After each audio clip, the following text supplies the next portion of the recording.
Hello hello hi dears. చూడండి, ఈరోజు నేను మీకోసం మంచి తాలింపన్ను చూపించబోతున్నాను. ఎందుకంటే ఒక్కొక్కసారి మనకి ఊరినే వండుకోవడానికి చాలా టైర్డ్గా అనిపిస్తుంది కదా, అలాంటప్పుడు ఇలాంటి రైస్ చేసుకుంటే చాలా బాగుంటుంది. ఓకే, ఇప్పుడు ఎలా చేసుకోవాలో చూద్దాం. ఇక్కడ తాలింపన్నానికి కావాల్సిన అన్నీ నేను రెడీగా కట్ చేసి పెట్టుకున్నాను. ఎక్కువ వస్తువులు ఏం లేవు, చాలా సింపుల్గా చేసుకోవచ్చు అనమాట.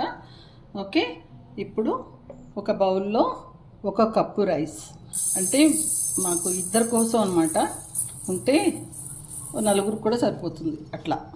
ఓకే, అది 1 కప్పు రైస్, మెజరింగ్ కప్పు. మీరు ఏ కప్తో తీసుకుంటారో అదే తీసుకోండి.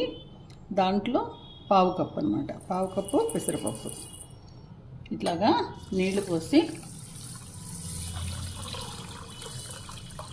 పక్కన పెట్టుకుందాం.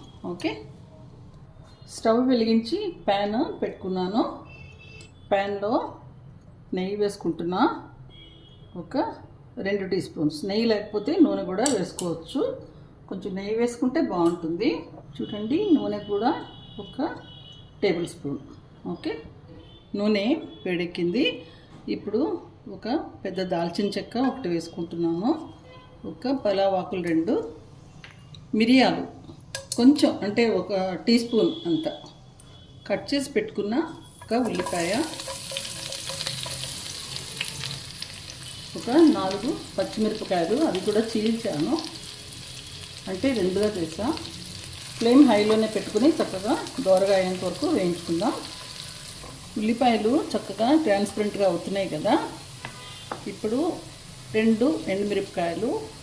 ఈ ఫ్లేవర్ చాలా బాగుంటుంది. జస్ట్ ఇలా కొంచెంగా చీల్చండి, అంతే.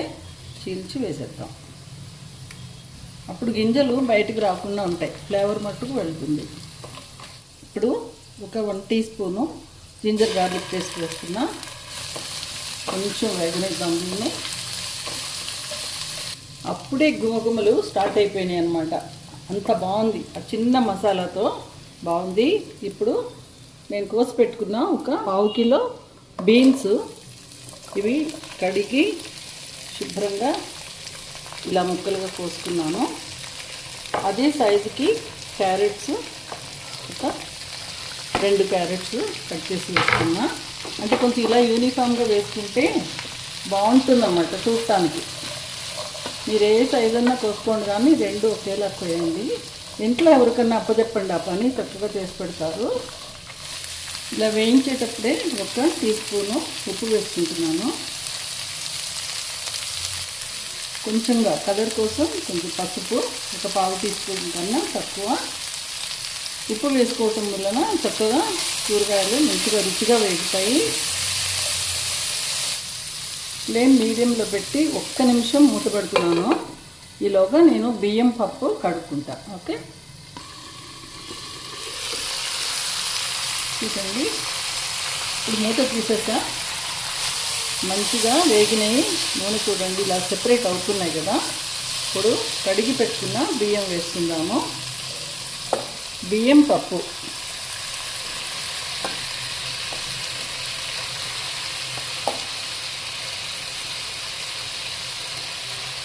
నీళ్ళు రాకుండా ఇలా వేసేసుకోండి. ఇప్పుడు వేసుకున్న బియ్యాన్ని మంచిగా వెజిటబుల్స్తో కలిసి వేయిద్దాము. ఫ్లేమ్ హైలోనే పెట్టుకోండి. చూడండి, రైస్ మంచిగా కాయగూరలతో కలిసి వేగింది. సౌండ్ కూడా రావటం లేదు, ఇంత బాగుందనమాట. ఇంత చక్కగా వేయించుకోండి. ఇలాగా ప్యాన్ క్లియర్గా రావాలి, అప్పుడు చాలా టేస్టీగా ఉంటుందన్నమాట. ఓకే, కెటిల్లో నేను నీళ్లు వేడి చేసి పెట్టుకున్నాను, లేకపోతే ఒక పాత్రలో అయినా సరే ఇలా వేడి నీళ్ళు వేయటం వలన చాలా త్వరగా చక్కగా అవుతుందన్నమాట.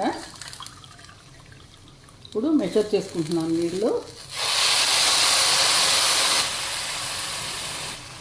3 కప్స్ నీళ్ళు పోసుకుంటున్నాను. కొంచెం ఎక్స్ట్రా, అంటే 1/2 కప్పు ఎక్స్ట్రా పోసుకున్నా పర్వాలేదు. లేకపోతే మీరు అలవాటుగా బియ్యానికి ఇంట్లో ఎట్లా వేసుకుంటారో అట్లా వేసుకున్నా కూడా పర్వాలేదు. అంటే పెసరపప్పు కూడా వేస్తున్నాం కదా, కొంచెం ఎక్కువ వేసుకుంటే బాగుంటుంది. శుభ్రంగా కలిపేసేసి ఇప్పుడు ఉప్పు చూసుకుందాము. 1 టీ స్పూను సరిపోయింది, కానీ కొంచెం వేస్తాను, ఒక పావు టీ స్పూను. ఎందుకంటే ఈ స్టేజ్లో కొంచెం ఉప్పుగా ఉంటే ఉడికిన తర్వాత కరెక్ట్గా ఉంటుంది. చూడండి, ఒక పావు టీ స్పూన్ వేసుకుంటున్నా. మీరు కూడా రుచికి సరిపడా వేసుకోండి. ఓకే, ఇంత కలర్ఫుల్గా ఉంది కదా, చాలా హెల్దీ టేస్టీ తాలింపు అన్నం.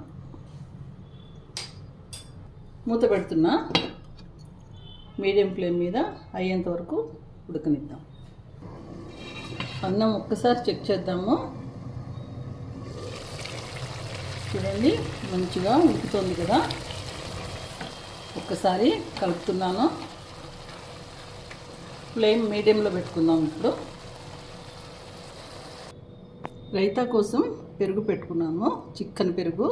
అందులో టేస్ట్ కోసం కొంచెంగా ఒక హాఫ్ టీ స్పూను ఉప్పు వేస్తున్నా. ఒక చిన్న ఉల్లిపాయని ఇట్లాగా తరిగాను రైతాకి. తర్వాత ఒకే ఒక పచ్చిమిరపకాయ మంచిగా మిక్స్ చేసుకోండి. కొంచెం కొత్తిమీర వేసుకుందాం, అంతే. ఒక 10 మినిట్స్గా అన్నం ఉడుకుతుంది. చూడండి, ఈ స్టీమ్ అంతా కూడా ఇలా జారిపోతూ ఉంది కదా. ఇప్పుడు అయిపోయినట్టు ఇండికేషన్ అన్నమాట. ఓకే, చూడండి, ఇలాగా ఏమాత్రం అడుగు అంటకుండా, తడి కూడా లేకుండా ఇలా ఉండాలి. ఎంత క్లియర్గా ఉందో చూస్తున్నారా. అన్నం కూడా పొడి పొడిలాడుతూ చాలా బాగుంది. ఓకే, తప్పకుండా చేసుకోండి. ఇది చాలా బాగుంటుంది. తర్వాత త్వరగా జీర్ణం కూడా అవుతుంది. హెల్దీ కదా. మనం మామూలుగా క్యారెట్, బీన్స్ అట్లాంటివి ఎక్కువగా వాడం. ఇలా వాడుకుంటే బాగుంటుంది. వడ్డించే ముందు ఇట్లాగా ఈ ఆకులు ఇట్లాంటి ఇవన్నీ కూడా తీసి పక్కన పెట్టేస్తే తినేవాళ్ళకి చక్కగా కంఫర్టబుల్గా ఉంటుంది. ఓకే, తాలింపు అన్నం వెజిటబుల్తో కలిపి చాలా చాలా బాగుంటుంది. Okay, thank you. Thanks for watching.